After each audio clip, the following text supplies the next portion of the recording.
Salvadoran immigrant Victor Antonio Martinez Hernandez was just convicted of the 2023 rape and murder of Rachel Morin. Morin was a mother of five from Maryland. She was viciously attacked while taking a jog. Her death was a tragedy, and Martinez Hernandez planned his attack in cold blood. Since Rachel Morin's murder, her mother, Patty Morin, has been doing something of a press tour, making multiple appearances on conservative media. And not just to talk about her pain following her daughter's death, but to disparage our immigrant communities. She indirectly blames the Biden administration for her daughter's death, criticizing open borders, which isn't a thing, as well as sanctuary cities. Patty Morin also appeared at Wednesday's White House briefing to once again talk about her daughter's murder. She appeared at the briefing to leverage her daughter's murder in support of Kilmar Abrego Garcia's unlawful deportation in the court of public opinion. These are the kind of people that have no compulsion. To them, this is nothing, she says, presumably wanting us to see Abrego Garcia as a would-be murderer. These are the kind of criminals President Trump wants to remove from our country. Morin goes on to express disbelief at the fact that Trump's proposed mass deportations are even controversial, seemingly unaware of the rights each of us are guaranteed. As I'll cover here in a moment, Abrego Garcia is not a criminal. She appeals to a divide she sees, that between citizens and immigrants. Again, maybe she just missed her civics classes or something, because the US is a country of immigrants, and immigrants do, in fact, have the same rights as citizens, regardless of their status. She then paints these calls to action against the border and sanctuary cities as apolitical. But this is an inherently political issue. On the left, we believe in due process and protecting everyone's rights. On the right, they think rights should evaporate the moment they're politically inconvenient. Calling an overtly political stance apolitical is just straight up asinine. It's also wrong in that it appears she just wants to galvanize conservatives who already agree with her. I just want to preserve life, she goes on to say, a statement that fully clashes with the actions that have taken away Abrego Garcia's life, perhaps permanently. Why are we not protecting our children? Who's protecting Abrego Garcia's children? She then criticizes Senator Chris Van Hollen for failing to acknowledge her daughter's case, which is just factually incorrect, because just a day earlier he acknowledged the conviction of Martinez Hernandez as well as the family's ordeal, and showed appreciation for law enforcement. She whines because Van Hollen is making an effort to return Abrego Garcia home and makes the basis claim that it's on her dime.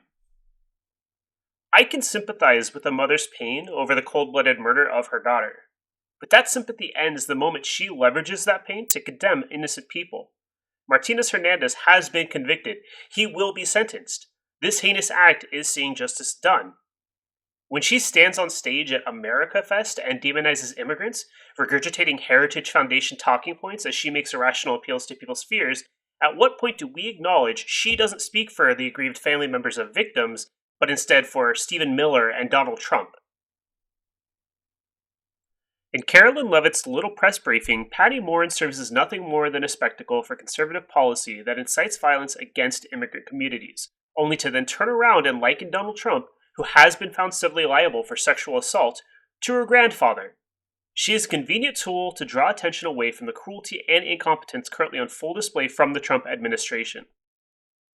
Kilmar Abrego Garcia is a man who has committed no crimes, a man for whom our federal government has failed to substantiate any of their allegations of gang activity or terrorism, and a man who had a court order prohibiting his removal from the country. And yet the Trump administration continually makes him out to be some kind of vicious gangbanger, only after they deported him due to an alleged clerical error. Their first claim is that he's here illegally. This is just flatly wrong. The court order prohibiting his removal explicitly gives him status to be here. If this still isn't clicking, that is his due process. He did initially come here illegally, but then he went through the legal system, demonstrated that his life would be in danger if he were returned to El Salvador, and the courts allowed him to stay. And in case you're still unsure, the Supreme Court agreed that he had legal standing to remain in the country. Their second claim is that he's a gang member. Their evidence of this? Testimony from a confidential informant within a police report, and, oh yeah, he wore a Chicago Bulls hat. Sorry, Bulls fans, you're all officially gang members now. Jokes aside, the police report in question has several issues. The confidential informant claims that Abrego Garcia is part of the Western cliques, but that's in New York, not Maryland. The informant also said that Abrego Garcia had the rank of Chequeo, but that isn't a rank, it's a designation for someone that hasn't yet been initiated. And aside from the factual inconsistencies, The officer that made the report was suspended shortly afterwards for professional misconduct and went on to be convicted. Their third claim is that he's a criminal and or terrorist. He hasn't been convicted of any crimes. They provided no evidence of any allegations, and the consistent refusal to go through any legally sanctioned process suggests they probably don't have a case against him. And the shiniest new ammunition coming from Karoline Leavitt, is a protection order against Kilmar Abrego Garcia from 2021. A protection order is not a criminal charge, and given that it's 4 years old, there is no accompanying criminal charge, and his pregnant wife is currently pleading for his return. Maybe we shouldn't just remove her agency. Just a thought. But this is the entire point. If he has committed a crime, he gets due process for the allegations. End of story. If he doesn't get due process, that means none of us do. The Trump administration's point is intentionally self-defeating here. If they have the evidence to convict him of a crime, they can bring him back and try him. They have determined the outcome of a legal trial without having done any of the work. And that's why they can't be believed. This is, by all appearances, a prelude for them to disappear any immigrants regardless of their legal status, and potentially any citizens who are political dissidents. Need I remind you, he just said he wants to send homegrowns to El Salvador. Perhaps the biggest reason the Trump administration doesn't want to return him home is because of the fallout that would follow.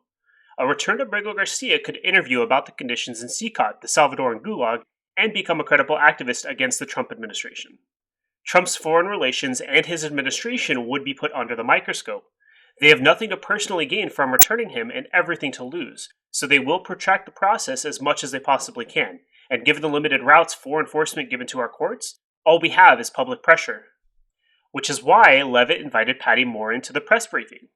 Leavitt doesn't care about Morin or the murder of her daughter, and she certainly doesn't care about justice being done for Abrego Garcia. As the press secretary for a cabinet of Trump loyalists, her only concern is running cover for Trump's fuck-ups. And Patty Morin is not making an appeal to accountability for criminals who are wandering our streets, free to rape and murder again. Instead, she wants you to look at Kilmar Abrego Garcia and see Victor Antonio Martinez Hernandez, because they're both from El Salvador. I don't know about you, but in my household we call this racism. Patty Morin wants you to see any immigrant and assume they will do exactly what Martinez Hernandez did to her daughter. Not only does the data not support this outlook, it's beyond any moral consideration. It's collective punishment, and Patty Morin is enabling it. It's disgusting bigotry, blatant racism wearing the costume of a mother's pain. There aren't any public records of her being paid for her press appearances, but one can make some guesses as to why she's a recurring speaker on the anti-immigration scene. What's worse is that her grandchildren have alleged that she hasn't given them any of the money crowdfunded from their mother's death. Rachel Morin was a victim of a cold-blooded murderer, and Patty Morin is an exploitative and opportunistic monster. Her pain may be real, but it has twisted her soul into something less than human. This is a pattern with the incessant attacks on our immigrant communities here in the US. Isolate tragic crimes committed by immigrants and use them in efforts to collectively deny rights to immigrants. But the numbers don't lie. Immigrants, including undocumented immigrants, simply commit less crime. In 2022, just 1 year prior to Rachel Morin's murder, immigrants made up roughly 14% of the population, but represented less than 3% of crimes committed. And even without the data backing up this claim, this seems self-evident. If you go to a different country with the intent of creating a better life for yourself and your family, and the punishment for committing a crime robs you of that opportunity, you have a built-in incentive not to commit crimes. This is even more true for undocumented immigrants, where even a single misstep will land you on the next plane out. Anti-immigration conservatives invoked Lake and Riley's story for their cause, up to naming a bill after her, but her parents have declined to be involved. They've certainly used the murder of 12-year-old Jocelyn Nungaray to stir racist sentiment, but I'll give you two guesses as to why her mother Alexis wasn't at America Fest. As a society, we need to stop letting tragedies spur us into committing unimaginable harm on others. Our politicians cannot be tools for us to take our personal grievances out on the world.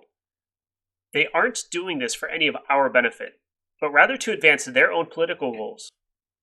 Trump doesn't give two shits about Rachel Morin. Whether it's invoking Lake and Riley to attack immigrants or using the fallout from 9/11 to murder millions of civilians abroad, when faced with tragedy, our job is to remain resolute in our principles and to protect everyone's rights. And immigrants even undocumented ones, do have rights, like due process. Until Patty Morin retracts her statements in this press briefing and apologizes for her insincere calls for the pain inflicted upon Abrego Garcia and his family, along with other immigrants, her rhetoric should not be given any credence by reasonable folks. Exploiting tragedy for political gain is morally reprehensible, and the public should hold her and Karoline Leavitt accountable for these actions.